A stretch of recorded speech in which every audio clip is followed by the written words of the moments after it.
네가 뭔데 감히 이래? 이 손 당장 안 넣어.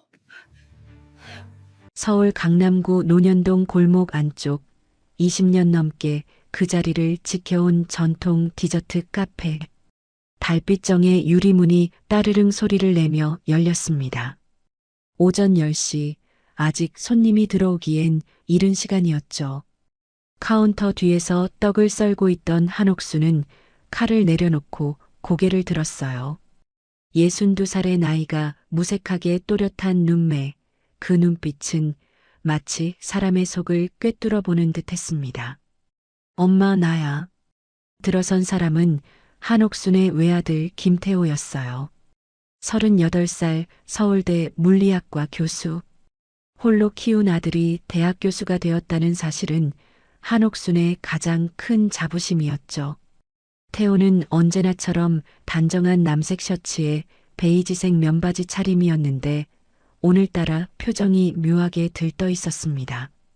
무슨 일이야? 학교는? 엄마, 오늘 수업 없어. 그리고 소개시켜드릴 사람이 있어서. 태호의 뒤로 한 여자가 조심스럽게 모습을 드러냈습니다. 키가 165cm쯤 되어 보이는 날씬한 체구에 긴 생머리가 어깨 아래로 흘러내렸어요. 베이지색 원피스를 입은 그녀는 언뜻 보기에 미스 코리아 출신이라 해도 믿을 만한 외모였죠. 하얀 피부, 또렷한 이목구비, 그리고 입가에 머문 온화한 미소. 어머님, 안녕하세요. 서연우라고 합니다. 여자는 공손하게 허리를 90도로 숙였습니다. 목소리도 부드러웠어요. 한옥수는 천천히 앞치마를 벗으며 두 사람을 번갈아 봤죠. 연우 씨라고? 앉아. 차 내올게. 한옥수는 주방으로 들어가 유자차를 끓였어요. 그 사이 태호와 서연우는 창가 자리에 나란히 앉았습니다. 한옥수는 찻잔을 나르며 은근슬쩍 서연우를 관찰했어요. 옷차림새, 말투, 자세 모두 흠잡을 데가 없었습니다. 너무 완벽했죠. 어머님, 저희가 사실은 결혼하려고 합니다. 태호가 조심스럽게 말을 꺼냈어요. 한옥수는 찻잔을 내려놓는 손이 미세하게 멈칫했지만 곧 평온한 표정을 되찾았습니다. 그래, 언제부터 만났는데? 6개월 됐어요, 엄마. 연우는 서울대 경영학과 나왔고 대기업에서 5년 일했어. 지금은 프리랜서로 컨설팅 일하고 있고. 서연우가 수줍게 고개를 숙이며 덧붙였습니다. 저도 처음엔 태호 교수님 강연 듣다가 알게 됐어요. 그때부터 존경하게 됐고 이렇게 인연이 됐네요. 말은 완벽했어요. 태도도 완벽했습니다. 하지만 한옥수는 뭔가 걸렸죠. 서연우가 웃을 때 눈꼬리가 미세하게 올라가는 그 순간의 표정. 입은 웃고 있지만 눈은 웃지 않는 그 찰나의 시선. 20년 넘게 장사하며 수천 명의 손님을 상대해 온 한옥순의 본능이 속삭였습니다. 저 눈빛, 사람을 죽여도 웃을 눈빛이야.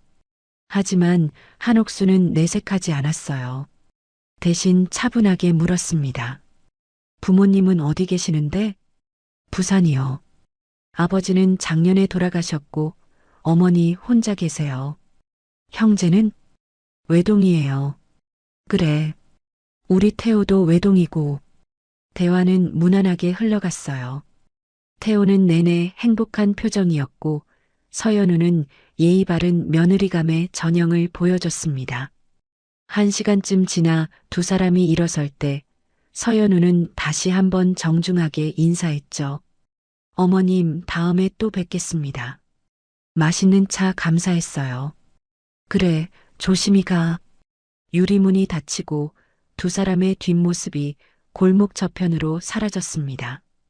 한옥수는 창가에 그대로 서서 한참을 그 방향을 바라봤어요. 가슴속 어딘가에서 경보음이 울리고 있었습니다. 그날 밤 한옥수는 잠을 이루지 못했어요. 침대에 누워 천장을 바라보며 서연우의 얼굴을 떠올렸죠. 완벽한 외모, 완벽한 말투, 완벽한 스펙. 너무 완벽했습니다. 세상에 완벽한 사람은 없어요. 모두 어딘가 한 군데쯤은 흠집이 있죠. 그런데 저 여자는 마치 누군가 의도적으로 만들어낸 캐릭터처럼 느껴졌습니다. 내가 너무 예민한 건가? 한옥수는 스스로에게 물었어요. 아들이 처음으로 데려온 여자였으니 어머니로서 경계심이 생기는 게 당연할 수도 있었죠. 하지만 이건 단순한 경계심이 아니었습니다. 뭔가 더 본능적인 위험을 감지하는 신호였어요. 다음 날 오후 한옥수는 카페 카운터에서 장부를 정리하고 있었습니다. 단골 손님 몇 명이 떡을 사가고 오후 햇살이 유리창을 통해 부드럽게 들어왔어요. 그때 태호에게서 전화가 왔습니다. 엄마, 나 다음 주에 독일 학회 일주일 다녀와야 해. 연우가 집 청소 좀 도와준다는데 집 열쇠 맡겨도 되지?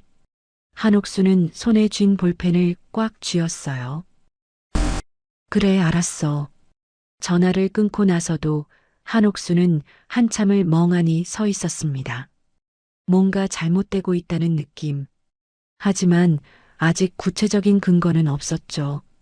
그저 본능만이 끊임없이 경고를 보낼 뿐이었습니다. 일주일 후 태호가 독일로 떠났습니다. 한옥수는 그날 저녁 일찍 카페 문을 닫고 태호의 아파트로 향했어요. 30평대 아파트, 태호가 교수가 된 후 한옥순이 전세금을 대준 곳이었죠. 현관문을 열고 들어서는 순간 한옥수는 온몸이 얼어붙었습니다. 거실 바닥에 산산조각난 청아백자 접시. 그건 한옥순이 20년 전 남편이 세상을 떠나기 직전에 받은 마지막 선물이었어요. 이걸 태호한테 물려줘라는 말과 함께 한옥수는 그 접시를 태호에게 물려줬고 태호는 그걸 거실 장식장에 소중히 보관하고 있었죠. 한옥수는 무릎을 꿇고 조각들을 주었습니다. 손이 떨렸어요. 그때 휴대전화가 진동했습니다. 카카오톡 메시지였죠. 어머님, 청소하다가 실수로 접시를 깨뜨렸어요. 유유 정말 죄송합니다. 꼭 새 걸로 사드릴게요. 서연우였습니다. 한옥수는 메시지를 읽고 또 읽었어요. 그리고 천천히 고개를 들어 거실을 둘러봤습니다. CCTV. 태호가 출장 갈 때마다 집을 확인하려고 설치해둔 소형 카메라가 거실 책장 위에 있었죠. 한옥수는 서둘러 휴대전화로 CCTV 앱을 켰습니다. 화면에 재생된 영상. 서연우가 장식장 앞에 서 있었어요. 청아백자 접시를 꺼내 들고 잠시 바라보더니 바닥에 내던졌습니다. 그리고 카메라를 똑바로 쳐다보며 혀를 길게 내밀었죠. 입꼬리가 비뚤어지게 올라간 그 표정은 한 달 전 카페에서 봤던 온화한 미소와는 전혀 달랐어요. 한옥수는 휴대전화를 쥔 손이 부들부들 떨렸습니다. 분노가 치밀어 올랐죠. 하지만 동시에 머릿속이 차갑게 식어갔어요. 이제 확신했습니다. 저 여자는 위험한 사람이에요. 그리고 뭔가 큰 계획을 가지고 있는 게 분명했죠. 한옥수는 천천히 일어섰습니다. 접시 조각들을 비닐봉지에 담아 챙기고 아파트를 나섰어요. 집으로 돌아오는 택시 안에서 한옥수는 창밖을 바라보며 중얼거렸습니다. 내 새끼 건드린 죄 비싸게 치르게 해줄게. 그날 밤부터 한옥순의 전쟁이 시작됐습니다. 한옥수는 그날 밤 한숨도 자지 못했습니다. 침대에 누워 천장을 바라보며 서연우의 그 표정을 떠올렸어요. 혀를 내밀며 비웃던 그 순간 한옥수는 20년 넘게 장사를 하며 온갖 사람들을 봐왔지만 저런 눈빛은 처음이었죠. 저건 단순히 시어머니를 무시하는 정도가 아니었습니다. 뭔가 더 큰 목적을 가지고 계획적으로 움직이는 사람의 눈빛이었어요. 다음 날 아침 한옥수는 평소보다 일찍 카페 문을 열었습니다. 6시 30분 아직 해가 채 뜨기 전이었죠. 한옥수는 주방에서 떡을 찌며 생각을 정리했어요. 감정적으로 대응해서는 안 됩니다. 증거가 필요했죠. 확실한 증거. 그리고 저 여자가 정확히 무엇을 노리는지 파악해야 했어요. 사장님, 이렇게 일찍이요? 목소리에 한옥순이 고개를 돌렸습니다. 카페 유리문 앞에 28살의 여자가 서 있었어요. 윤서진, 일주일 전에 알바로 들어온 대학원생이었죠. 태호의 제자이기도 했습니다. 서진아. 너도 일찍 왔네. 네, 오늘 오전에 교수님 연구실 정리해 드려야 해서요. 그런데 사장님 안색이 안 좋으신데. 괜찮으세요? 한옥수는 잠시 서진을 바라봤어요. 밝고 귀여운 얼굴, 언제나 웃는 표정. 하지만 한옥수는 알고 있었습니다. 이 아이가 태호를 좋아한다는 것을요. 태호 이야기만 나오면 눈빛이 달라지는 걸 못 본 척할 수 없었죠. 응, 괜찮아. 그냥 좀 못 잤어. 커피 타드릴까요? 아니, 됐어. 내가 먼저 한 잔 마셔. 서진은 카운터 뒤로 들어가 커피를 내렸습니다. 한옥수는 그 모습을 보며 생각했어요. 이 아이를 활용할 수 있을까? 아니, 아직은 너무 이릅니다. 일단은 혼자서 움직여야 했죠. 오전 10시쯤 카페에 단골 손님들이 하나둘 들어오기 시작했습니다. 한옥수는 평소처럼 떡을 팔고 차를 내오며 웃었어요. 하지만 머릿속은 끊임없이 돌아가고 있었습니다. 어떻게 접근할 것인가? 어떻게 증거를 모을 것인가? 오후 2시 한옥수는 카페를 서진에게 맡기고 밖으로 나왔습니다. 목적지는 논현동에서 차로 10분 거리에 있는 주유소였어요. 한옥순이 10년 넘게 다니던 곳이었죠. 주유소 사장과도 친분이 있었습니다. 사장님, 기름 넣으러 왔어요. 한옥순이 차에서 내리자 한 남자 알바생이 다가왔습니다. 34살쯤 되어 보이는 남자. 키가 180cm는 좋게 넘어 보였고 단정한 인상이었어요. 주유소 유니폼을 입고 있었지만 어딘가 어울리지 않는 느낌이었습니다. 휘발유요? 응. 남자가 주유를 시작하는 동안 한옥수는 무심코 그의 얼굴을 봤습니다. 그리고 순간 멈칫했어요. 남자의 눈. 깊고 차가운 눈빛. 뭔가 큰 상처를 안고 있는 사람의 눈이었죠. 다 됐습니다. 5만 원이에요. 한옥순이 카드를 건네는 순간 주유소 사장이 밖으로 나왔습니다. 옥순 씨, 오랜만이네요. 요새 바쁘셨어요? 그럭저럭 지내죠, 뭐. 사장님은 잘 지내셨고요? 네, 덕분에. 아, 그나저나 새로 들어온 알바생이에요. 박시우 씨, 인사해요. 박시우라는 남자가 고개를 숙였습니다. 안녕하세요. 어머, 예의도 바르네. 잘 뽑으셨어요, 사장님. 한옥수는 가볍게 인사하고 차에 올라탔습니다. 백미러로 주유소를 보며 출발하려는데 핸드폰이 울렸어요. 태호였습니다. 엄마, 나 독일이야. 응, 잘 도착했어? 응.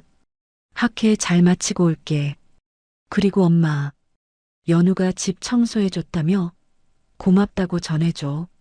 한옥수는 핸들을 쥔 손에 힘을 주었습니다. 그래. 엄마, 연우 괜찮지? 마음에 들어? 전화 너머 태호의 목소리는 들떠 있었어요. 한옥수는 가슴이 미어졌습니다. 저렇게 순진한 아들이 저런 여자한테 속아 넘어가다니. 응, 좋더라. 조심해서 다녀와. 전화를 끊고 한옥수는 한참을 그대로 앉아 있었습니다. 눈앞이 흐려졌어요. 분노와 슬픔이 뒤섞였죠. 하지만 눈물을 흘릴 시간은 없었습니다. 한옥수는 눈을 감고 심호흡을 한 뒤 차를 출발시켰어요. 사흘 후 태호가 독일에서 돌아왔습니다. 공항에 마중 나간 사람은 서연우였어요. 한옥수는 카페에서 태호에게 걸려온 영상통화로 두 사람의 모습을 봤습니다. 엄마, 나 도착했어. 연우가 마중 나왔어. 화면 속 서연우는 태호의 팔짱을 끼고 환하게 웃고 있었습니다. 완벽한 애인의 모습이었죠. 그래, 잘 왔어. 집 가서 푹 쉬어. 응. 저녁에 연우랑 같이 엄마 카페로 갈게. 밥 먹으러. 영상통화가 끊어진 후 한옥수는 휴대전화를 내려놓고 창밖을 바라봤습니다. 저녁 6시 거리에 불이 켜지기 시작했어요. 그날 저녁 태호와 서연우가 카페에 나타났습니다. 서진이 먼저 두 사람을 알아보고 밝게 인사했어요. 교수님, 학회 잘 다녀오셨어요? 서진아. 응, 덕분에 잘 다녀왔어. 안녕하세요, 서진 씨. 서연우가 서진에게 공손하게 인사했습니다. 하지만 한옥수는 봤어요. 서연우가 서진을 바라보는 눈빛, 경계하는 눈빛이었죠. 마치 경쟁자를 보는 것 같았습니다. 어서 와. 앉아. 한옥수는 두 사람을 안쪽 테이블로 안내했어요. 그리고 주방으로 들어가 떡국을 끓이기 시작했습니다. 주방 문틈으로 두 사람의 모습이 보였어요. 태호는 서연우의 손을 잡고 뭐라 속삭이고 있었고 서연우는 수줍게 웃고 있었습니다. 사장님, 제가 갖다 드릴까요? 서진이 주방으로 들어왔어요. 한옥수는 고개를 저었습니다. 아니, 내가 할게. 너는 카운터 봐. 한옥수는 떡국을 담아 테이블로 가져갔습니다. 태호가 반갑게 웃었어요. 와, 엄마표 떡국. 오랜만이다. 많이 먹어. 연우 씨도. 감사합니다, 어머니. 서연우가 공손하게 인사했습니다. 하지만 한옥수는 알고 있었죠.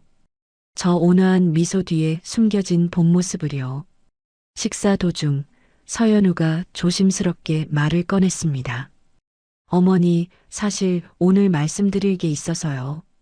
응? 저희가 다음 달에 결혼식을 올리려고 해요. 작은 결혼식이요. 가족들만 초대해서. 한옥수는 숟가락을 내려놓았습니다. 그렇게 급하게? 엄마, 나도 이제 38이잖아. 빨리 결혼하고 싶어? 태호가 어린아이처럼 말했습니다. 한옥수는 서연우를 똑바로 봤어요. 서연우는 여전히 온화한 미소를 띠고 있었죠. 알았어. 준비 많이 해야겠네. 네, 어머니. 도와주시면 감사하겠습니다. 식사가 끝나고 두 사람이 돌아간 후 한옥수는 서진에게 물었습니다. 서진아, 너 교수님이랑 친하지? 네. 아, 네. 그냥 제자라서요. 교수님 연구실에 자주 가? 요새는 자주 가요. 정리할 게 많아서요. 한옥수는 잠시 망설이다가 조심스럽게 물었습니다. 연우 씨는 어때? 교수님 연구실에 자주 와? 서진의 표정이 미묘하게 변했어요. 가끔 오는 것 같던데요. 근데 왜 그러세요?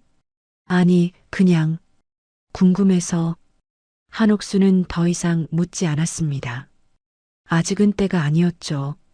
그날 밤 한옥수는 침대에 누워 청아백자 접시 조각들을 바라봤습니다.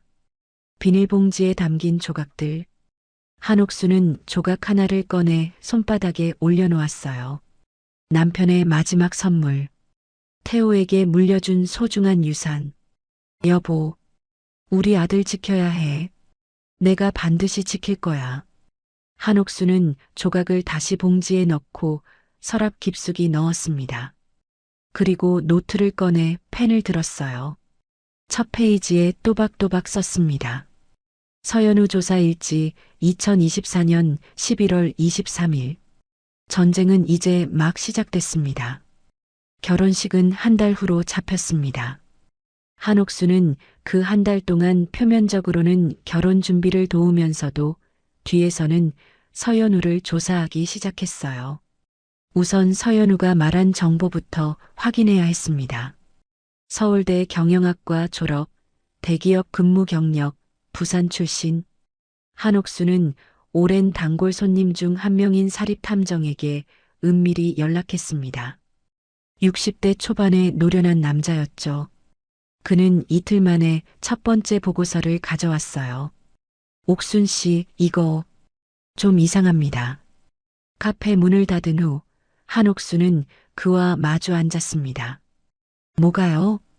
서연우라는 이름으로 서울대 경영학과 졸업생 명단을 확인했는데 없어요. 2010년부터 2015년까지 전부 확인했는데 그런 이름은 없습니다. 한옥순의 손이 떨렸어요. 그럼 학력이 거짓말이라는 거예요? 그럴 가능성이 높습니다. 그리고 부산의 서연우 어머니라는 사람도 찾을 수 없었어요. 주민등록 조회가 안 됩니다. 대기업 경력은요? 그것도 확인 중인데 어느 회사인지 구체적으로 말한 적이 있나요? 한옥수는 고개를 저었습니다. 서연우는 항상 대기업이라고만 했지 회사명을 밝힌 적이 없었어요. 계속 조사해 주세요. 돈은 얼마든지 드릴게요. 알겠습니다. 그런데 옥순 씨, 혹시 이 여자 사진 있으세요? 얼굴 인식으로 검색하면 더 빠를 것 같은데. 한옥수는 휴대전화를 꺼내 서연우의 사진을 보여줬습니다. 결혼식 드레스 피팅할 때 태호가 찍어서 보내준 사진이었죠. 이 사진 좀 보내주세요. 얼굴 인식 시스템에 돌려볼게요. 사흘 후 탐정에게서 전화가 왔습니다. 옥순 씨, 큰일입니다. 지금 당장 만나야겠어요. 한옥수는 카페를 서진에게 맡기고 탐정 사무실로 달려갔어요. 탐정은 심각한 표정으로 서류 뭉치를 내밀었습니다. 이 여자 본명이 서연우가 아닙니다. 백지은이에요. 뭐라고요? 얼굴 인식 결과 6년 전 부산에서 결혼 사기 사건으로 수배된 적이 있어요. 피해자가 고소를 취하해서 수배는 풀렸지만 기록은 남아있더라고요. 한옥수는 서류를 펼쳤습니다. 거기엔 서연우, 아니 백지은의 과거가 적혀 있었어요. 결혼 사기 전과 4건, 피해액만 총 12억 원. 이 여자가 전문 사기꾼이라는 거예요? 네. 그리고 더 심각한 게 있습니다. 탐정이 또 다른 서류를 꺼냈어요. 이 여자랑 같이 일하는 공범이 있어요. 산부인과 의사인데 최락이라는 자입니다. 이자가 가짜 임신 진단서를 만들어주는 걸로 유명해요. 백지은은 이전 사기건들에서도 이 수법을 썼습니다. 가짜 임신으로 결혼을 서두르게 만들고 돈을 최대한 뜯어낸 다음 유산했다고 하고 도망가는 거죠. 한옥수는 온몸에 소름이 돋았습니다. 그럼 우리 태호도 시간 문제입니다. 조만간 임신 소식을 전해올 겁니다. 한옥수는 서류를 꽉 쥐었어요. 손이 부들부들 떨렸습니다. 분노가 치밀어 올랐죠. 이 자식들을 내가 가만두지 않을 거야. 옥순 씨, 진정하세요. 지금 당장 경찰에 신고하시는 게 좋겠어요. 아니요. 한옥수는 단호하게 고개를 저었습니다. 경찰에 신고하면 저 여자가 눈치챌 거예요. 그리고 증거 인멸하고 도망갈 겁니다. 나한테 계획이 있어요. 하지만 저 여자가 원하는 게 돈이라면 돈으로 유인하면 됩니다. 더 큰 미끼를 던져야죠. 한옥순의 눈빛이 차갑게 가라앉았습니다. 그날 저녁 한옥순은 주유소에 들렀어요. 마침 박시우가 근무 중이었습니다. 기름 넣어주세요. 아, 안녕하세요. 또 오셨네요. 시우가 주유를 시작하는 동안 한옥수는 무심코 물었습니다. 여기서 일한 지 얼마나 됐어요? 3달 정도 됐습니다. 전에는 뭐 하셨어요? 시우의 표정이 순간 어두워졌어요. 이것저것 했죠. 한옥수는 그의 표정을 놓치지 않았습니다. 뭔가 깊은 사연이 있는 눈빛이었어요. 혹시 힘든 일 있었어요? 시우가 고개를 들어 한옥순을 봤습니다. 잠시 망설이다가 조심스럽게 입을 열었어요. 사실 1년 전에 약혼녀한테 사기를 당했습니다. 한옥순의 심장이 쿵 하고 내려앉았습니다. 사기요? 네. 결혼 준비한다고 7억을 줬는데 결혼식 일주일 전에 사라졌어요. 연락도 안 되고 그 약혼녀 이름이 혹시? 한옥순이 떨리는 목소리로 물었습니다. 시우는 쓸쓸하게 웃었어요. 백지은이요. 근데 아마 가짜 이름이었을 겁니다. 한옥수는 가방에서 휴대전화를 꺼냈습니다. 서연우 사진을 시우에게 보여줬어요. 이 여자, 맞아요? 시우의 얼굴이 순식간에 굳어졌습니다. 눈빛이 차갑게 식어갔어요. 어떻게 이 사진을? 이 여자가 우리 아들 약혼녀예요. 다음 달에 결혼해요. 시우는 휴대전화를 든 손이 떨렸습니다. 주유기를 내려놓고 한옥순을 똑바로 봤어요. 사모님, 지금 농담하시는 거죠? 농담일 리가 있나요? 이 여자 지금 서연우라는 이름 쓰고 우리 아들한테 접근했어요. 시우는 주먹을 꽉 쥐었습니다. 턱선이 굳어졌어요. 이 여자를 잡아야 합니다. 이번엔 절대 놓칠 수 없어요. 저도 그럴 생각이에요. 근데 혼자서는 힘들어요. 도와줄 수 있어요? 시우는 한옥순을 똑바로 쳐다봤습니다. 눈빛에 결연함이 서려 있었어요. 제 여동생이 형사예요. 강력계 반장이고요. 사실 여동생도 이 여자를 6년째 쫓고 있었어요. 정말요? 네. 여동생 이름은 박시윤이에요. 내일 소개해 드릴게요. 한옥수는 시우의 손을 꽉 잡았습니다. 고마워요. 우리 힘을 합치면 저 여자 반드시 잡을 수 있을 거예요. 다음 날 한옥수는 논현동의 한 조용한 찻집에서 박시윤 남매를 만났습니다. 시우는 30살 짧은 단발머리에 날카로운 눈매를 가진 여자였어요. 형사답게 차분하면서도 강한 인상이었죠. 안녕하세요. 한옥순 사모님. 박시윤입니다. 어서 오세요. 앉으세요. 세 사람은 구석 자리에 앉았습니다. 시윤이 가방에서 파일을 꺼냈어요. 사모님, 백지은에 대해 제가 조사한 내용입니다. 이 여자는 10년째 전국을 돌아다니며 결혼 사기를 치고 있어요. 확인된 것만 5건이고 미확인 건까지 합치면 더 많을 겁니다. 어떻게 이렇게 오래 잡히지 않은 거예요? 이 여자가 굉장히 영리해요. 매번 이름을 바꾸고 신분을 위조하고 피해자들이 수치심 때문에 신고를 안 하거나 합의를 봐줬어요. 저희 오빠처럼요. 시우가 고개를 숙였습니다. 제가 바보였습니다. 오빠 잘못이 아니야. 저 여자가 워낙 교묘하게 접근하는 거라고. 시윤이 오빠의 어깨를 두드렸어요.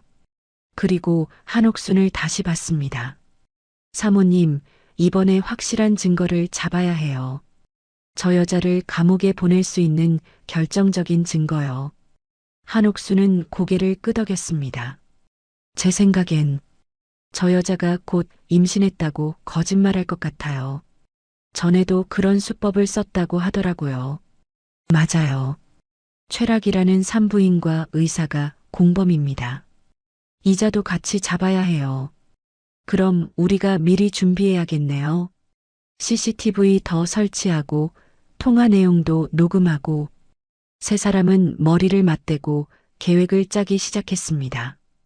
한옥순의 전쟁에 이제 든든한 동맹군이 생긴 거예요. 그날 밤 태호에게서 전화가 왔습니다. 엄마, 나 지금 연우랑 있는데. 연우가 몸이 안 좋대. 내일 병원 가보려고. 한옥수는 예상했다는 듯 침착하게 대답했습니다. 그래, 무슨 증상인데? 속이 메스껍고 어지럽다는데. 혹시 임신인가 싶어서. 그럴 수도 있겠네. 병원 다녀와서 알려줘. 전화를 끊고 한옥수는 시우에게 문자를 보냈습니다. 시작됐어요. 내일 병원 간답니다. 곧 답장이 왔습니다. 준비됐습니다. 최락병원 앞에서 대기하고 있을게요. 전쟁의 서막이 올랐습니다. 다음 날 오전 10시 서연우와 태호는 강남구 청담동에 있는 최락 산부인과에 도착했습니다. 화려한 외관의 3층 건물이었어요. 한옥수는 길 건너편 카페에서 망원경으로 그 모습을 지켜봤습니다. 옆에는 박시우와 시윤이 함께 있었죠. 저기 들어갑니다. 시우가 낮은 목소리로 말했어요. 한옥수는 가슴이 두근거렸습니다. 분노와 긴장이 뒤섞였죠. 시윤 씨, 준비됐죠? 네. 병원 내부에 협조자가 있어요. 간호사 한 명이 우리 편입니다. 진료실 밖에서 대화 내용을 녹음할 거예요. 30분 후 태호와 서연우가 병원에서 나왔습니다. 태호의 얼굴은 환하게 웃고 있었고 서연우는 태호의 팔을 꼭 잡고 있었어요. 한옥수는 그 모습을 보며 이를 악물었습니다. 저 표정, 임신이라고 했나 봐요. 시우가 쓴웃음을 지었습니다. 1년 전 저도 똑같은 표정으로 속았어요. 1시간 후 시윤의 협조자인 간호사가 녹음 파일을 전달했습니다. 세 사람은 카페 구석자리에서 이어폰을 나눠 끼고 들었어요. 최락의 목소리가 들렸습니다. 축하드립니다. 임신 6주 차세요. 서연우의 목소리. 정말요? 아, 여보 들었어? 태호의 목소리는 떨리고 있었습니다. 진짜 우리 아기야? 네, 초음파 사진 여기 있습니다. 보세요. 잠시 침묵이 흘렀어요. 그리고 태호의 흐느끼는 소리가 들렸습니다. 연우야, 고마워. 정말 고마워. 한옥수는 눈물이 났습니다. 저렇게 순수하게 기뻐하는 아들을 보니 가슴이 찢어지는 것 같았어요. 하지만 녹음은 계속됐습니다. 진료가 끝난 후 복도에서 서연우와 최락이 나눈 대화였죠. 잘했어. 이번엔 얼마나 뜯어낼 건데? 최락의 목소리가 비웃듯 물었습니다. 일단 10억은 받아야지. 교수 월급이 얼마나 되는데. 게다가 시어머니 카페도 꽤 잘 되던데. 부동산도 몇 개 있을 거야. 욕심 부리지 마. 전처럼 5억 정도만 받고 튀는 게 안전해. 아니, 이번엔 달라. 이 남자 연구 자료가 돈이 돼. 초전도체 관련 논문이라던데 해외 바이어가 3억에 사겠대.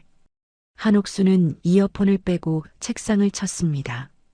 시우와 시윤이 깜짝 놀라 한옥순을 봤어요. 연구 자료까지.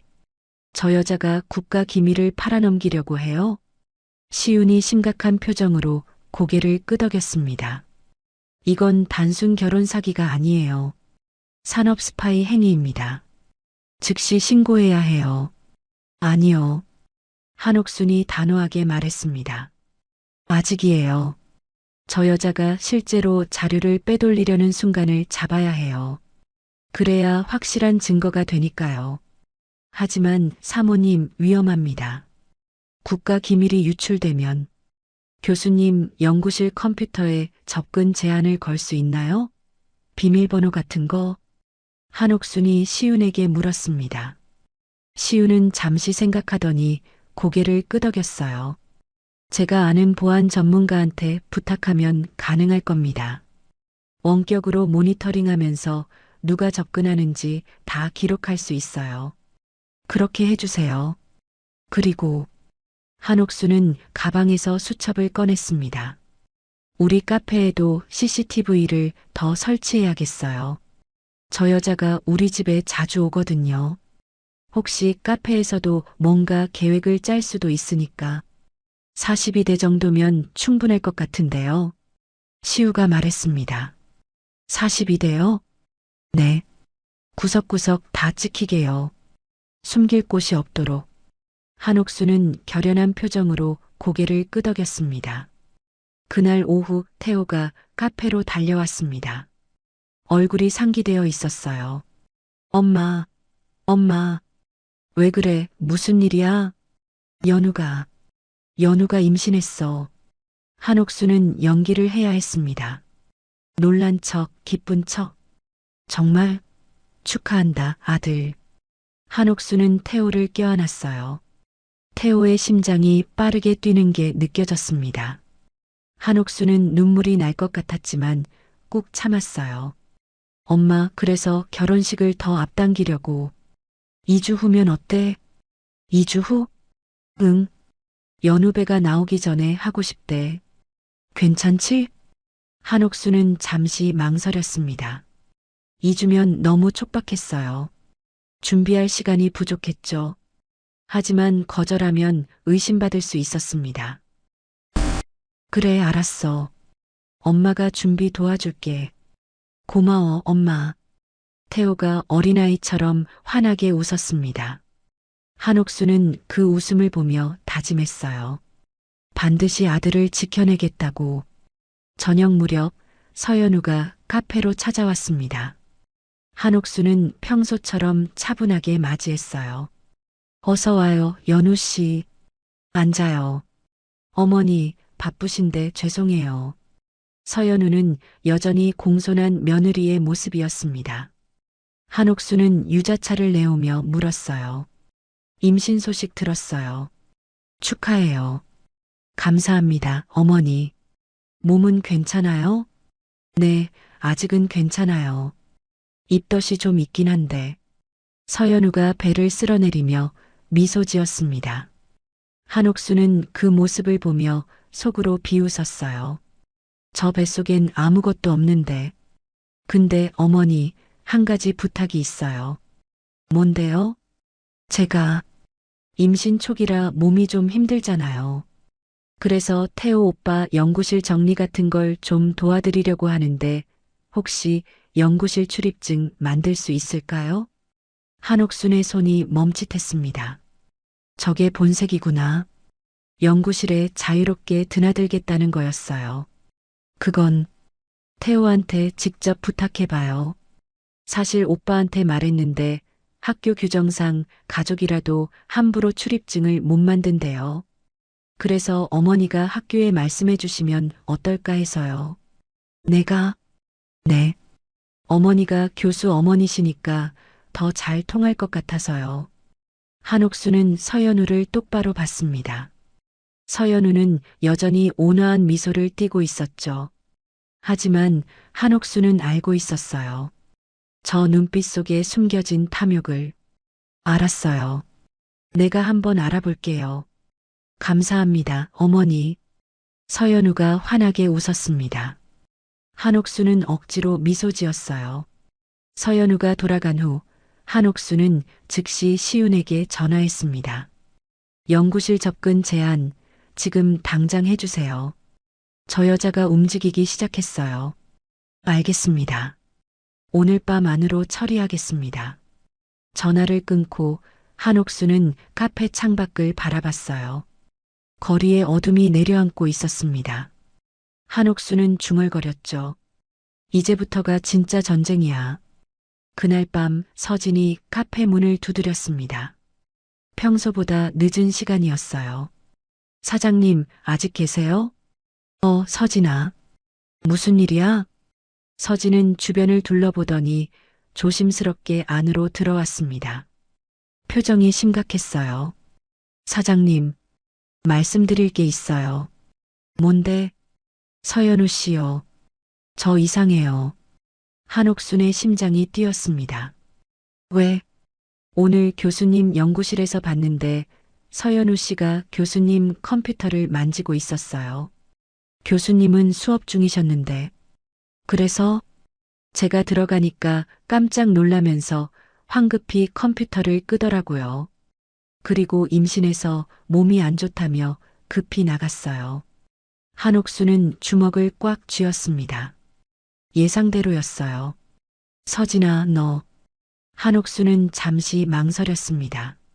서진을 끌어들여도 되는 걸까? 하지만 이미 서진은 뭔가 눈치챈 것 같았어요. 사장님, 제가 도와드릴 수 있어요. 서연우 씨가 좋은 사람이 아닌 것 같아요. 한옥수는 서진의 눈을 봤습니다. 진지한 눈빛이었어요. 그리고 그 눈빛 속엔 태호를 향한 마음도 담겨 있었죠. 알았어. 그럼 우리 팀에 합류하는 거야. 각오해. 네, 사장님. 한옥수는 서진에게 지금까지의 모든 상황을 설명했습니다. 서연우의 정체, 과거 사기 전과 가짜 임신, 연구자료 유출 계획까지. 서진은 듣는 내내 얼굴이 창백해졌어요. 그럼 교수님이 완전히 속고 계신 거예요? 응. 그래서 우리가 막아야 해. 서진은 주먹을 꽉 쥐었습니다. 저 여자 절대 용서 못해요. 제가 뭐든지 할게요. 한옥수는 서진의 어깨를 두드렸습니다. 고마워, 서진아. 내가 있어서 든든하다. 동맹은 점점 커지고 있었습니다. 한옥순, 박시후, 박시윤, 그리고 이제 윤서진까지 네 사람의 복수가 시작된 거예요. 이틀 후 시윤이 긴급하게 연락을 해왔습니다. 한옥수는 카페 문을 잠그고 뒷방으로 들어가 전화를 받았어요. 사모님, 큰일입니다. 백지은이 해외 브로커랑 접촉했어요. 뭐라고요? 통신 감청 결과 어젯밤 홍콩 쪽 번호로 암호화된 메시지를 주고받았어요. 내용을 해독했는데 연구 자료를 2주 안에 넘기겠다고 했습니다. 한옥수는 가슴이 철렁 내려앉았습니다. 2주 아니면, 네, 결혼식 직후예요. 아마 결혼식 끝나자마자 자료를 빼돌리고 도망칠 계획인 것 같습니다. 절대 안 돼요. 그 전에 막아야 해요. 그래서 말인데요, 사모님. 제가 정직 처분을 받았습니다. 한옥수는 숨이 멎는 것 같았어요. 무슨 소리예요? 백지은 사건을 독단적으로 수사했다는 이유로요. 상부에서 제지했는데도 계속 진행했다고. 3개월 정직입니다. 시윤의 목소리가 떨렸습니다. 한옥수는 미안한 마음이 들었어요. 시윤 씨, 미안해요. 나 때문에. 아니에요, 사모님. 이건 제 선택이었어요. 그리고 오히려 잘 됐어요. 네. 이제 공권력 제약 없이 움직일 수 있다는 뜻이에요. 더 자유롭게 저 여자를 쫓을 수 있죠. 시윤의 목소리엔 결연함이 담겨 있었습니다. 그래도 사모님, 저희 오빠가 7억을 잃었어요. 그리고 사모님 아드님도 지금 속고 계시잖아요. 저는 절대 포기 안 합니다. 한옥수는 눈시울이 뜨거워졌습니다. 고마워요, 시윤 씨. 지금부터 본격적으로 덫을 놔야 해요. 사모님, 제 계획을 들어보세요. 시윤은 차분하게 설명했습니다. 서연우가 가장 탐낼 만한 미끼를 던져야 한다고요. 그건 바로 부동산이었어요. 사모님, 카페 옆에 상가 건물 있죠? 120평짜리. 네, 있어요. 15년 전에 산 건데 그 건물을 미끼로 쓰면 어떨까요? 백지은한테 결혼 선물로 그 건물을 준다고 하는 거예요. 건물을요? 네. 명예 이전만 해주면 되니까 현금보다 훨씬 큰 미끼죠. 백지은은 분명 눈이 뒤집힐 겁니다. 그리고 서둘러 계약하려고 할 거예요. 그래서요? 가짜 부동산 사무실을 만드는 겁니다. 거기서 계약하는 척 하다가 모든 증거를 한꺼번에 공개하는 거죠. 5년간의 사기 행각, 가짜 임신, 연구자료 유출 시도까지. 한옥수는 잠시 생각했습니다. 위험한 계획이었어요. 하지만 확실했죠. 좋아요. 그렇게 합시다. 제 오빠가 예전에 재벌가 친척들이 있었어요. 그쪽에 부탁하면 가짜 사무실 세팅할 수 있을 겁니다. 시우 씨가 재벌가 친척이 있어요? 네. 사실 오빠는 재벌 3세예요. 아버지가 건설회사 운영하시는데 오빠가 백지은한테 사기당한 후로 집에서 쫓겨났어요. 가문의 망신이라고. 한옥수는 놀라움을 감추지 못했습니다. 그런 사정이. 하지만 친척들은 아직 오빠를 도와줄 거예요. 이번 기회에 백지은을 잡으면 오빠도 집으로 돌아갈 수 있을 거예요. 한옥수는 고개를 끄덕였습니다. 모두가 각자의 이유로 싸우고 있었어요. 다음 날 한옥수는 서연우를 카페로 불렀습니다. 오후 3시 손님이 뜸한 시간이었어요. 서연우는 평소처럼 단정한 원피스 차림으로 나타났습니다. 어머니, 부르셨어요? 응, 앉아요. 차 줄게. 한옥수는 유자차를 내오며 자연스럽게 말을 꺼냈습니다. 연우 씨, 결혼 선물 생각해 봤어요. 네. 선물이요? 우리 카페 옆에 상가 건물 있잖아요. 120평짜리. 그거 4명이로 해줄까 해서. 서연우의 눈빛이 순간 변했습니다. 탐욕이 스쳤어요.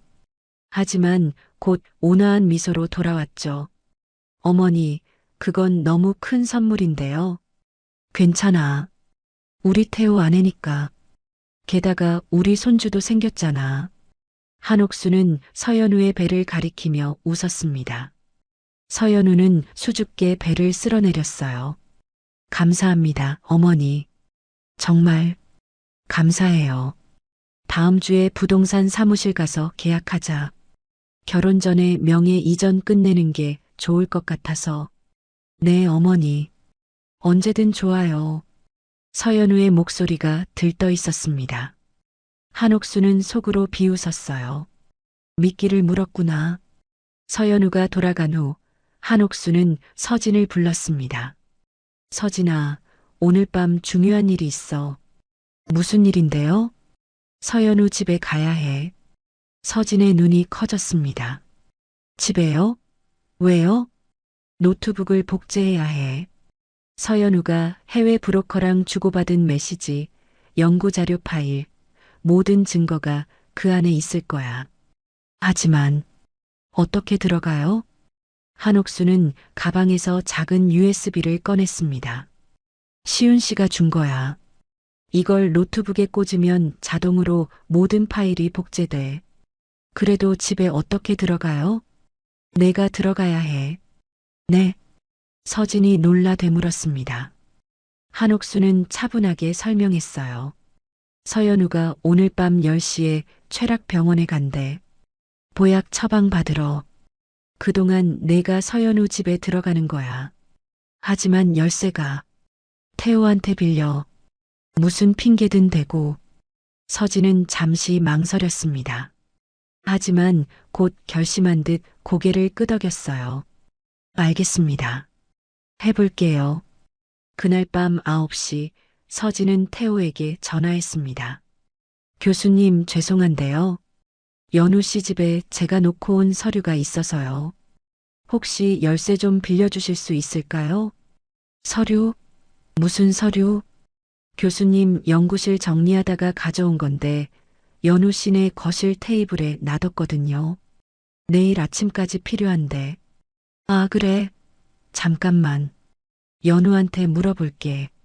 잠시 후 태호가 다시 전화했습니다.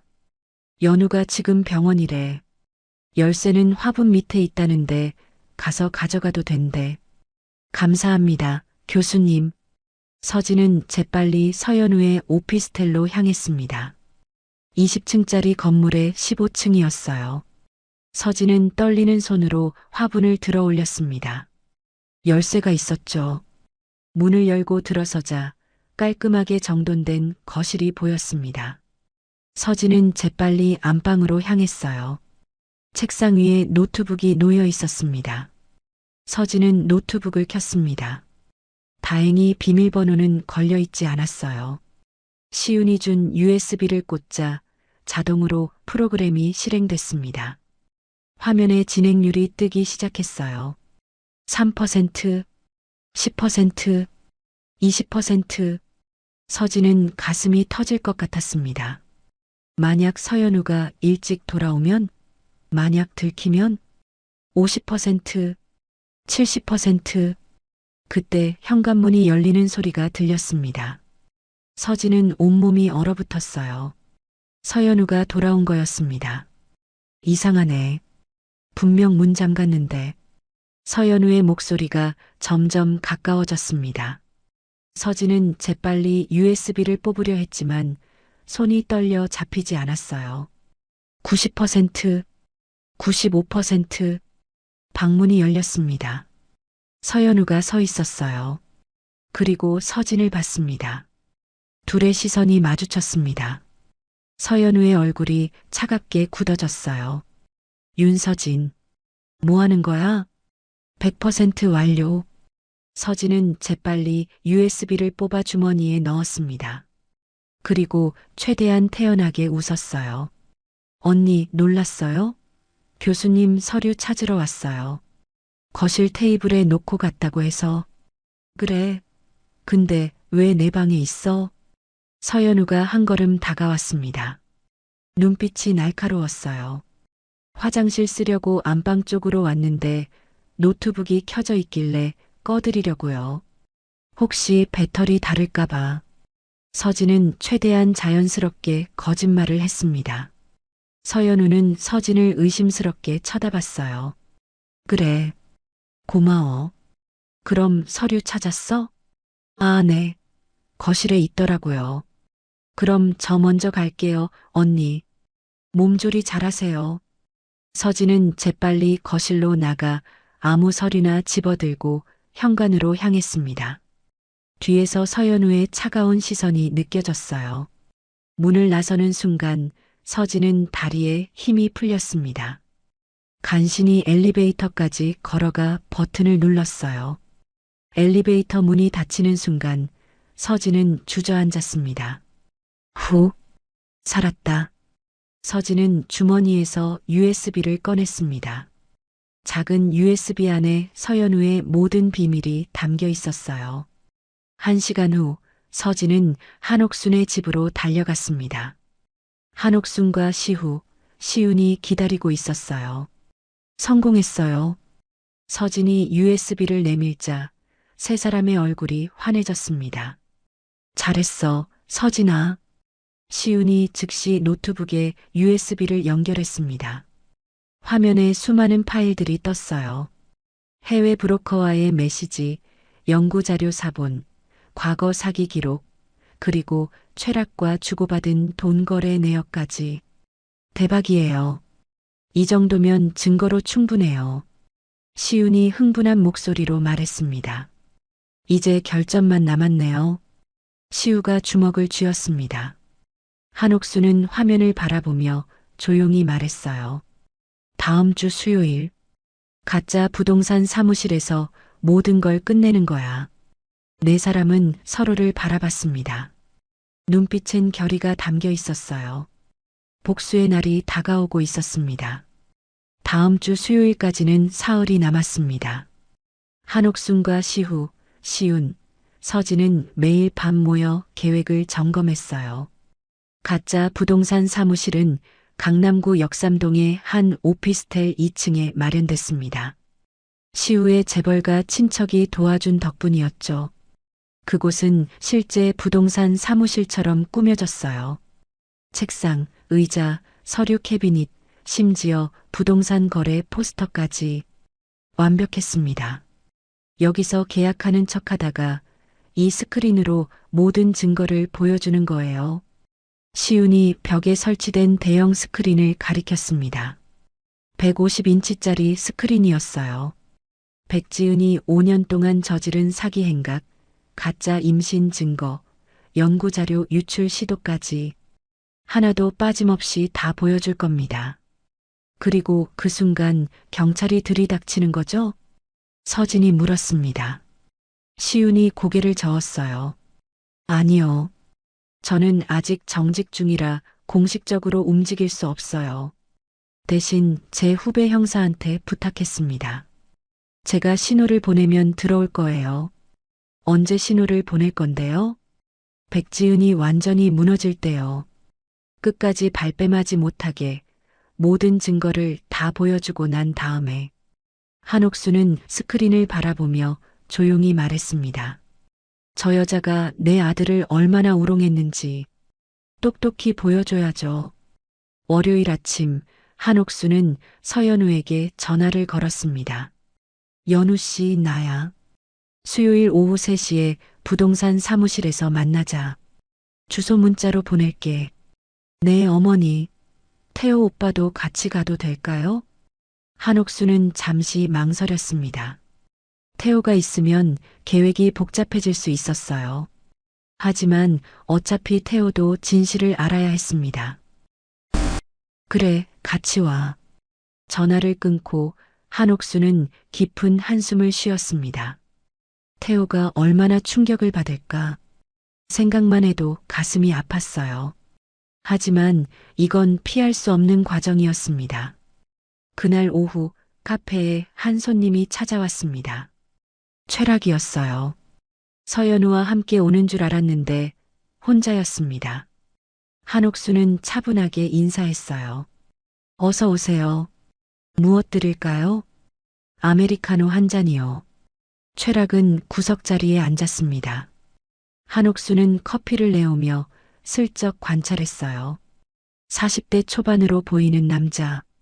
깔끔한 정장 차림이었지만 눈빛이 어딘가 음침했습니다. 최락은 커피를 마시며 한옥순을 쳐다봤어요. 사장님, 혹시 아드님이 김태호 교수님 맞죠? 한옥수는 놀라지 않았습니다. 예상했던 상황이었어요. 네, 그런데요. 축하드립니다. 며느리 복 터지셨네요. 연우 씨 정말 좋은 분이더라고요. 감사합니다. 근데 어떻게 아세요? 아, 제가 연우 씨 주치이거든요. 산부인과 의사예요. 한옥수는 최락을 똑바로 봤습니다. 저자가 바로 가짜 진단서를 만들어준 공범이었죠. 그러시구나. 연우가 임신해서 제가 얼마나 기쁜지 몰라요. 당연하시죠. 첫 손주잖아요. 최락이 웃었습니다. 하지만 그 웃음은 진심이 아니었어요. 한옥수는 속으로 비웃었습니다. 저자도 곧 대가를 치를 거예요. 근데 원장님, 무슨 일로 오셨어요? 아, 그냥 근처 지나다가 들렀어요. 유명한 카페라고 들어서. 그래요? 감사합니다. 최락은 커피를 다 마시고 일어났습니다. 잘 먹었습니다. 또 올게요. 네, 안녕히 가세요. 최락이 나간 후 서진이 주방에서 나왔습니다. 사장님, 저 사람. 응, 최락이야. 서연우 공범. 왜 여기 온 거죠? 정찰하러 온 거겠지. 우리가 뭔가 눈치챘나 확인하려고. 한옥수는 창밖으로 멀어지는 최락의 뒷모습을 봤습니다. 걱정 마. 수요일에 다 끝날 거야. 화요일 밤 한옥수는 잠을 이루지 못했습니다. 내일이면 모든 게 끝나요. 서연우는 감옥에 가고 태호는 진실을 알게 되고 모든 게 제자리로 돌아올 겁니다. 하지만 한옥수는 불안했어요. 뭔가 잘못될까봐. 아무 일도 없을 거야. 우리가 완벽하게 준비했잖아. 한옥수는 스스로를 다독였습니다. 그리고 남편의 사진을 꺼내봤어요. 20년 전 남편이 세상을 떠나기 전에 찍은 마지막 사진이었죠. 여보, 내일 우리 아들 지켜낼 거야. 꼭. 한옥수는 사진에 입맞춤을 하고 서랍에 넣었습니다. 수요일 아침이 밝았습니다. 한옥수는 평소보다 일찍 일어나 카페를 열었어요. 오늘은 특별히 서진에게 카페를 맡기고 혼자 움직여야 했습니다. 사장님, 조심히 다녀오세요. 응, 너도 조심해. 한옥수는 택시를 타고 역삼동으로 향했습니다. 오후 2시, 약속 시간보다 1시간 일찍 도착했어요. 시우와 시윤이 이미 사무실에서 대기하고 있었습니다. 사모님 오셨어요? 응. 준비는 다 됐어? 네. 스크린 테스트도 끝났고 경찰한테도 연락했어요. 제 신호만 기다리고 있을 겁니다. 시윤이 노트북을 켰습니다. 화면엔 서연우의 모든 증거가 정리되어 있었어요. 사모님 각오하세요. 오늘 태호 교수님이 많이 힘들어 하실 거예요. 알아요. 하지만 어쩔 수 없어요. 진실을 알아야죠. 한옥수는 창밖을 바라봤습니다. 하늘이 맑았어요. 오후 3시가 가까워졌습니다. 시우는 부동산 중개인 역할을 하기로 했어요. 깔끔한 정장을 입고 명함까지 준비했습니다. 어때? 진짜 부동산 중개인 같아? 완벽해요, 오빠. 시운이 웃었습니다. 긴장되지만 설레는 표정이었어요. 오후 3시 정각 사무실 문이 열렸습니다. 태호와 서연우가 들어왔어요. 태호는 밝은 표정이었습니다. 서연우는 평소처럼 단정한 원피스 차림의 배를 살짝 내민 채 태호의 팔을 잡고 있었어요. 엄마, 어서 와. 앉아. 한옥수는 최대한 자연스럽게 웃었습니다. 시우가 다가와 명함을 건넸어요. 안녕하세요. 박시우 부동산 대표입니다. 안녕하세요. 태호가 명함을 받았습니다. 서연우는 사무실을 둘러보며 만족스러운 표정을 지었어요. 어머니, 정말 감사해요. 이렇게 큰 선물을. 괜찮아. 우리 며느리한테 주는 거잖아. 한옥수는 서연우를 바라봤습니다. 서연우는 여전히 완벽한 며느리의 모습이었어요. 하지만 한옥수는 알고 있었죠. 저가면 뒤에 숨겨진 본 모습을. 자, 그럼 계약서 작성하시죠. 시우가 서류를 꺼냈습니다. 건물 등기부등본, 계약서, 인감증명서까지 모두 진짜처럼 보였어요. 서연우는 서류를 하나하나 확인했습니다. 눈빛이 반짝였어요. 탐욕이 가득한 눈빛이었죠. 여기 제 이름을 쓰면 되는 거죠? 네, 맞습니다. 서연우가 펜을 들었습니다. 계약서에 이름을 쓰려는 순간 한옥순이 말했습니다. 잠깐만요. 서연우가 고개를 들었어요. 네, 그 전에 확인하고 싶은 게 있어서요. 한옥순의 목소리가 차갑게 가라앉았습니다. 서연우의 표정이 미묘하게 변했어요. 무엇을요? 당신 이름이 정말 서연우가 맞는지. 순간 사무실 안의 공기가 얼어붙었습니다. 태호가 어리둥절한 표정으로 한옥순을 봤어요. 엄마, 무슨 소리야? 태호야, 조용히 해. 이제 진실을 알아야 할 시간이야. 한옥순은 시운을 봤습니다. 시운이 노트북을 조작하자 벽면에 대형 스크린이 켜졌어요. 화면에 한 여자의 사진이 떴습니다. 서연우와 똑같은 얼굴. 하지만 이름은 달랐어요. 백지은 결혼 사기범 수배기록. 서연우의 얼굴이 창백해졌습니다. 태호는 스크린을 멍하니 바라봤습니다. 이해할 수 없다는 표정이었어요. 서연우는 펜을 떨어뜨리고 자리에서 벌떡 일어났습니다. 이게 무슨 장난이에요? 장난? 한옥순이 차갑게 웃었습니다. 5년 동안 5명의 남자를 속이고 총 12억을 뜯어낸 게 장난이라고요? 시운이 노트북을 조작했습니다. 화면이 넘어가며 서연우의 아니 백지은의 과거 사기 기록이 하나씩 나타났어요. 2019년 부산 피해자 김모 씨 피해액 2억. 2020년 대구 피해자 이모 씨 피해액 3억. 2021년 광주 피해자 박모 씨 피해액 1억. 2022년 서울 피해자 최모 씨 피해액 2억.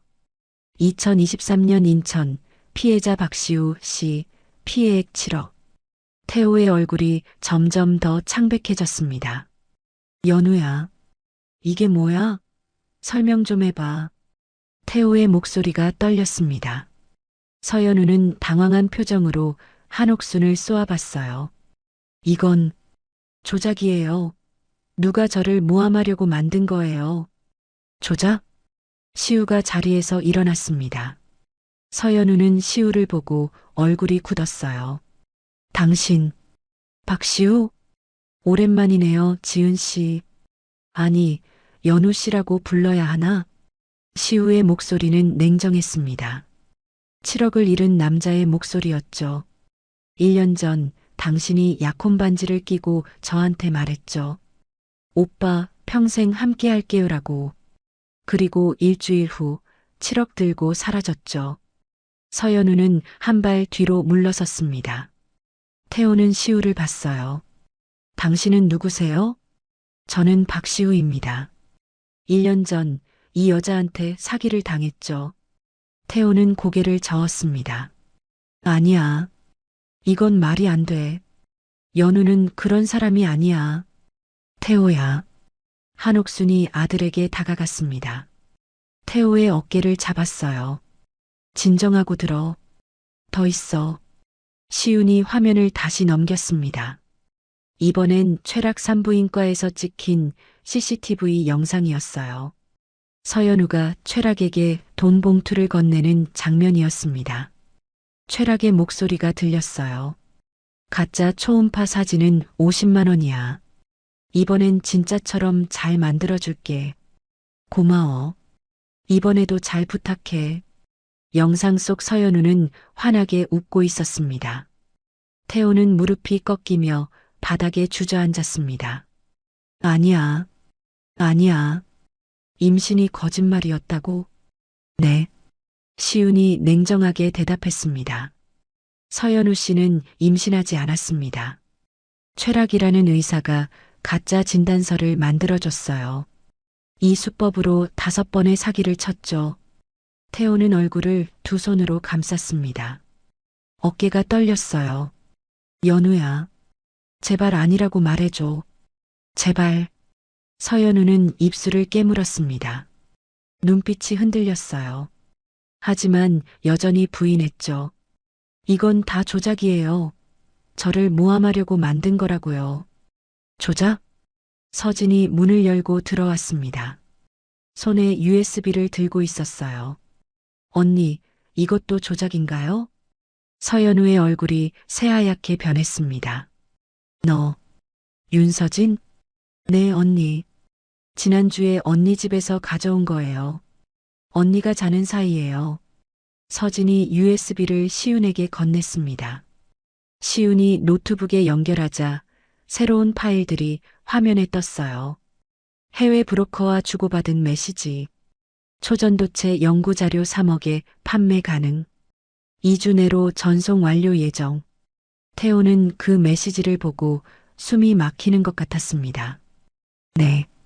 내 연구 자료를 팔려고 했어? 서연우는 더 이상 대답하지 않았습니다. 입을 꾹 다물고 서 있었어요. 한옥순이 천천히 서연우에게 다가갔습니다. 백지은 씨, 이제 그만 인정하시죠. 당신 정체를요. 닥쳐요. 서연우가 소리쳤습니다. 처음으로 본색을 드러낸 거예요. 온화하던 표정은 사라지고 차갑고 날카로운 눈빛이 드러났습니다. 다들 뭔데 나한테 이래요? 내가 뭘 잘못했는데? 뭘 잘못했냐고? 한옥순의 목소리가 낮게 깔렸습니다. 내 아들을 속이고 내 며느리 행세를 하고 가짜 임신으로 우롱하고 연구 자료를 팔아넘기려 했잖아요. 그것도 모자라서 한옥수는 가방에서 비닐봉지를 꺼냈습니다. 청아백자 접시 조각들이 담긴 봉지였어요. 우리 남편이 세상 떠나기 전에 준 마지막 선물. 내가 아들한테 물려준 유일한 유품을 일부러 깨뜨렸죠. CCTV 보고 혀까지 내밀면서 태호는 그 조각들을 보고 눈물을 흘렸습니다. 아빠 접시를 내가 깨뜨린 거였어? 서연우는 비웃었습니다. 그래요. 깨뜨렸어요. 그까짓 접시 하나 뭐가 대수예요? 그까짓 접시라고? 한옥순의 목소리가 떨렸습니다. 분노가 치밀어 올랐어요. 그건 우리 가족의 역사였어요. 추억이었고 사랑이었어요. 그걸 당신이 짓밟은 거예요. 서연우는 어깨를 으쓱했습니다. 이제 와서 뭐 어쩌라고요? 이미 깨진 건데. 그리고 어차피 당신들도 증거 없잖아요. 이 영상들 법정에서 증거로 인정받을 수 있을지 모르죠. 증거 없다고요? 시윤이 웃었습니다. 저희가 20개월 동안 모은 증거가 얼마나 많은지 아세요? 피해자 진술서, 금융거래 내역, 통신 기록, CCTV 영상, 그리고 최락 의사 자백까지 다 있어요. 최락이 자백했다고? 서연우의 얼굴이 굳었습니다. 네. 어제 저희가 찾아갔어요. 증거 보여주니까 바로 풀었더라고요. 당신이 5년 동안 뭘 했는지 다 털어놨어요. 서연우는 뒤로 비틀거렸습니다. 책상에 기댔어요. 그럼 뭐 어쩌라고요? 날 잡을 거예요? 증거가 있으면 경찰 부르든지. 부를 거예요. 시윤이 휴대전화를 꺼냈습니다. 제 후배가 밖에서 대기하고 있어요. 지금 신호만 보내면 들어올 겁니다. 서연우는 문 쪽을 봤습니다. 도망칠까 망설이는 표정이었어요. 하지만 시우가 문 앞을 막아섰습니다. 어디 가시려고요? 서연우는 갇힌 쥐처럼 사방을 둘러봤습니다. 그리고 갑자기 태호에게 달려들었어요. 태호 오빠, 믿어줘요. 나 진짜 오빠 사랑해요. 이 사람들이 다 거짓말하는 거예요. 태호는 서연우를 밀쳐냈습니다. 난생 처음 보는 강한 모습이었어요. 나한테 손대지 마. 넌 내가 알던 연우가 아니야. 오빠, 내 이름도 거짓말이었고, 학력도 거짓말이었고, 임신도 거짓말이었어. 심지어 날 사랑한다는 것도 거짓말이었겠지. 태호의 목소리가 갈라졌습니다. 내가 얼마나 행복했는지 알아? 너랑 결혼한다고 생각하니까 세상을 다 가진 것 같았어. 우리 아기가 생겼다는 말 들었을 때 나 울었어. 기쁨의 눈물이었어. 태호는 눈물을 닦았습니다. 근데 그게 다 거짓말이었다고? 나한테 뭐였어? 너한테? 서연우는 대답하지 않았습니다. 그저 고개를 숙였어요. 대답 안 해도 알아. 태호가 쓸쓸하게 웃었습니다. 난 그냥 돈이었겠지. 이용당한 거지. 한옥수는 아들을 껴안았습니다. 태호는 어머니 품에 얼굴을 묻고 소리 없이 울었어요. 시윤이 휴대전화를 들었습니다. 지금 들어오세요. 30초 후 사무실 문이 벌컥 열렸습니다. 2명의 형사가 들어왔어요. 백지은 씨, 결혼 사기 및 산업기밀 유출 시도 혐의로 체포합니다. 형사가 수갑을 꺼냈습니다. 서연우는 끝까지 저항했어요. 나요. 나 안 가요. 증거 없다니까. 증거 많습니다. 조용히 따라오시죠. 찰칵. 수갑이 채워졌습니다. 서연우는 한옥순을 똑바로 쳐다봤어요. 눈빛엔 증오가 가득했습니다. 할머니, 후회할 거예요. 내가 나가면. 나가요? 한옥순이 비웃었습니다. 22년은 받을 텐데요. 그때 나오면 당신 나이가 57이에요. 인생 끝난 거죠. 서연우의 얼굴이 일그러졌습니다. 이 늙은 입 조심하세요. 시윤이 차갑게 끼어들었습니다. 욕설죄까지 추가하고 싶지 않으시면. 형사들이 서연우를 끌고 나갔습니다. 서연우는 끝까지 소리를 질렀어요. 나라고. 나 억울해. 조작이라고. 문이 닫히고 사무실은 조용해졌습니다. 태호는 바닥에 주저앉아 있었어요. 한옥수는 아들 옆에 앉았습니다. 미안해, 태호야. 엄마가 더 일찍 말했어야 했는데. 아니야, 엄마. 태호가 고개를 저었습니다. 엄마가 아니었으면 나 평생 속고 살았을 거야. 고마워. 태호는 어머니를 꼭 껴안았습니다. 엄마, 나 정말 바보 같지? 아니야. 넌 순수한 거야. 그게 잘못은 아니야. 한옥수는 아들의 등을 토닥였습니다. 시우와 시윤, 서진은 조용히 자리를 떠났어요. 어머니와 아들에게 시간이 필요했으니까요. 밖으로 나온 세 사람은 서로를 바라봤습니다. 끝났네요. 서진이 한숨을 쉬었습니다. 아니요. 아직 재판이 남았어요. 시윤이 말했습니다. 하지만 이제 증거는 다 확보했으니까 유죄 판결은 확실할 겁니다. 형, 이제 집에 돌아가세요. 시윤이 오빠를 봤습니다. 아버지한테 연락해요. 백지은 잡았다고. 시윤은 고개를 끄덕였습니다. 그래야겠지. 1년 만에 드디어 복수했네. 시우의 눈에 눈물이 맺혔습니다. 시윤이 오빠의 어깨를 두드렸어요. 수고했어요, 오빠. 해가 지고 있었습니다. 길고 긴 하루가 끝나가고 있었어요. 6개월이 흘렀습니다. 서울중앙지방법원 형사 32부 법정. 2025년 5월 15일 목요일 오전 10시.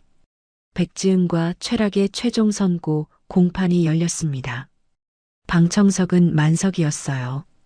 피해자들과 그 가족들, 언론사 기자들까지 모두가 이 재판에 주목하고 있었습니다. 한옥수는 앞줄에 앉아 있었어요. 옆에는 태호가 있었고 그 옆으로 박시우와 시윤 남매 그리고 서진이 앉아 있었습니다. 모두 긴장한 표정이었죠. 피고인 백지은, 최락은 앞으로 나오시기 바랍니다. 판사의 목소리가 법정에 울렸습니다. 수감복을 입은 백지은과 최락이 나왔어요. 백지은은 6개월 전의 모습과 완전히 달라져 있었습니다. 머리는 단발로 잘렸고 얼굴은 수척해졌으며 눈빛은 무기력했어요. 최락도 마찬가지였습니다. 판사가 서류를 펼쳤습니다. 판결을 선고하겠습니다. 법정이 조용해졌어요. 숨소리조차 들릴 것 같았습니다. 피고인 백지은은 2019년부터 2024년까지 5년간 총 5건의 결혼 사기를 저질렀으며 피해액은 총 12억 원에 달합니다. 또한 가짜 임신으로 피해자들을 기망했고 국가 연구 자료를 해외에 유출하려 시도했습니다. 판사는 백지은을 똑바로 봤습니다. 피고인은 끝까지 반성하지 않았으며 범행 수법이 치밀하고 악질적이었습니다. 이에 본 법원은 피고인 백지은에게 징역 22년을 선고합니다. 방청석에서 탄성이 터져 나왔습니다. 백지은은 그 자리에 주저앉았어요. 안 돼. 안 돼요. 22년이라니. 조용히 하십시오. 판사가 경고했습니다. 피고인 최락은 백지은의 공범으로 가짜 의료 서류를 작성해 사기를 방조했습니다. 의사로서의 윤리를 저버린 중대한 범죄입니다. 이에 본 법원은 피고인 최락에게 징역 15년을 선고합니다. 최락도 고개를 떨어뜨렸습니다. 이상 선고를 마칩니다. 판사가 망치를 두드렸습니다. 쿵! 그 소리와 함께 백지은과 최락의 운명이 결정됐습니다. 법정 밖으로 나온 한옥수는 깊은 숨을 쉬었어요. 햇살이 따스했습니다. 엄마, 끝났어. 태호가 어머니의 손을 잡았습니다. 응, 끝났네. 한옥수는 하늘을 올려다봤어요. 구름 한 점 없는 맑은 하늘이었습니다. 여보, 봤어요? 우리 아들 지켰어요. 한옥수는 속으로 남편에게 말했습니다. 시우가 다가왔습니다.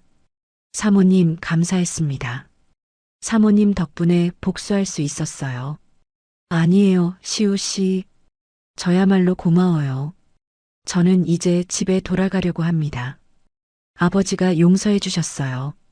다시 회사 일도 하게 됐고요. 잘 됐네요.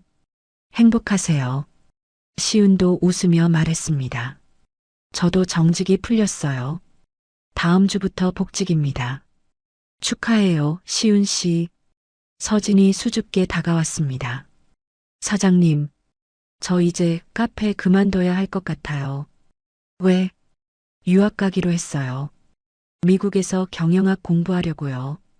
그래, 잘 생각했어. 열심히 공부하고 와. 서진은 태호를 슬쩍 봤습니다. 태호는 서진을 보며 미소 지었어요. 서진아, 미국 가서도 연락해. 좋은 친구니까. 네, 교수님. 서진은 아쉬운 표정이었지만 곧 밝게 웃었습니다. 그럼 다들 건강하세요. 네 사람은 각자의 길로 흩어졌습니다. 한옥순과 태호는 카페로 돌아왔어요. 문을 열자 익숙한 떡 냄새가 났습니다. 엄마, 나 떡국 해줘. 그래, 앉아 있어. 한옥수는 주방으로 들어가 떡국을 끓이기 시작했습니다.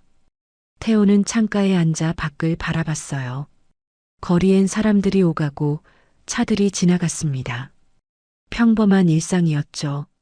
엄마, 왜? 나 한동안 연애 안 할래. 한옥수는 웃었습니다. 그래, 천천히 해. 서두를 것 없어. 근데 엄마 궁금한 게 있어. 뭔데? 엄마는 어떻게 그렇게 빨리 눈치챘어? 서연우가. 아니, 백지은이 이상하다는 걸. 한옥수는 떡국을 저으며 생각했습니다. 눈빛이었어. 첫날부터 뭔가 이상했거든. 너무 완벽했어.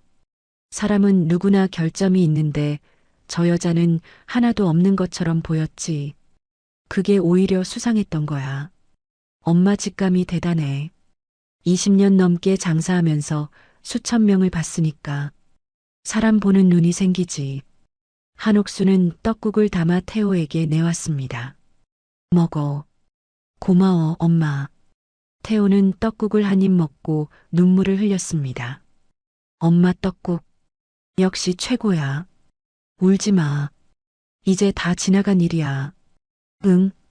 근데 엄마. 또 왜? 난 엄마 한 분이면 충분해. 다른 여자는 필요 없어. 한옥수는 아들의 머리를 쓰다듬었습니다.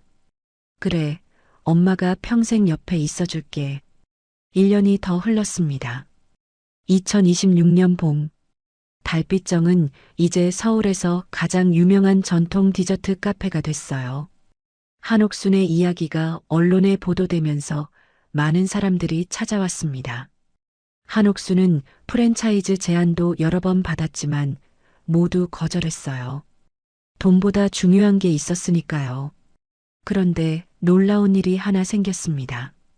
박시우가 투자자로 들어온 거예요. 카페 옆 상가 건물을 실제로 매입해서 한옥순과 공동 소유자가 됐습니다. 사모님, 저도 장사 한번 배워보려고요. 시우가 웃으며 말했습니다. 그래요? 환영해요. 한옥순은 시우를 아들처럼 대했어요. 시우도 한옥순을 어머니처럼 따랐습니다. 그리고 또 하나의 변화. 박시윤이 결혼을 했어요. 경찰서 동료 형사와. 결혼식에 한옥순과 태호도 초대받았습니다. 사모님 와주셔서 감사해요. 당연하지. 축하해요, 시윤 씨. 내년에 아기 낳으면 사모님 카페에 자주 갈게요. 그래요. 우리 손녀 같은 아기 보러 올게요. 결혼식이 끝나고 한옥수는 태호와 함께 카페로 돌아왔습니다. 저녁 6시 카페 문을 닫을 시간이었어요. 엄마, 나 연구실 가볼게. 그래, 조심히 가. 태호가 나간 후 한옥수는 혼자 카페에 앉아 차를 마셨습니다.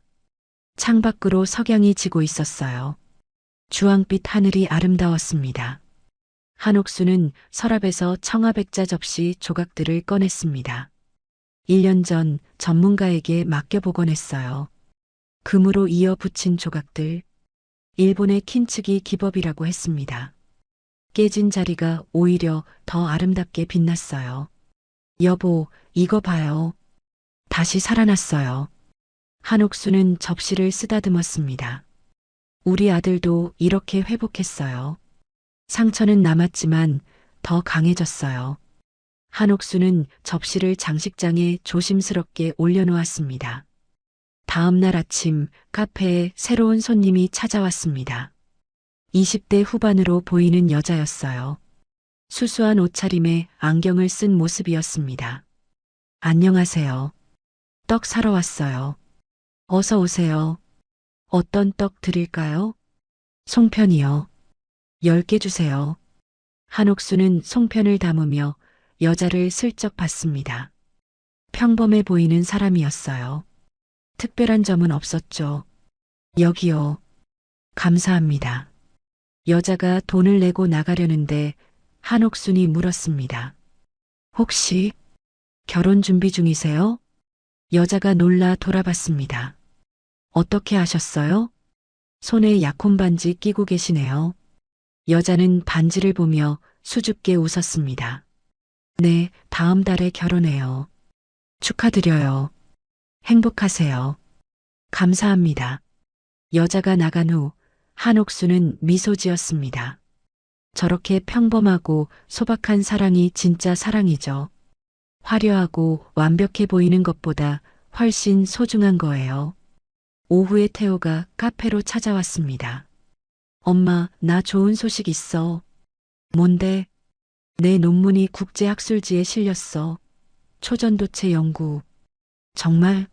축하한다, 아들. 한옥수는 태호를 껴안았습니다. 그리고 엄마, 연구비 지원도 받았어. 3억? 와, 대단한데? 이제 연구 계속할 수 있어. 백지은이 빼돌리려던 자료.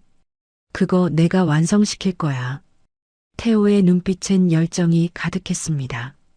1년 전의 상처는 이제 흉터로 남았지만 태호는 더 강해졌어요. 엄마, 고마워. 엄마가 아니었으면 나 인생 망쳤을 거야. 엄마 노릇한 것뿐이야.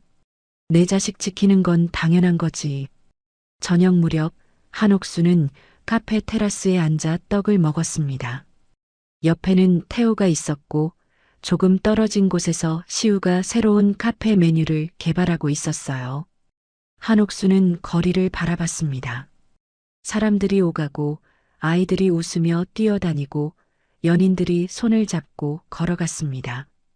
평범한 일상이었죠. 하지만 이 평범함이 얼마나 소중한지 한옥수는 알고 있었어요. 엄마, 뭐 생각해?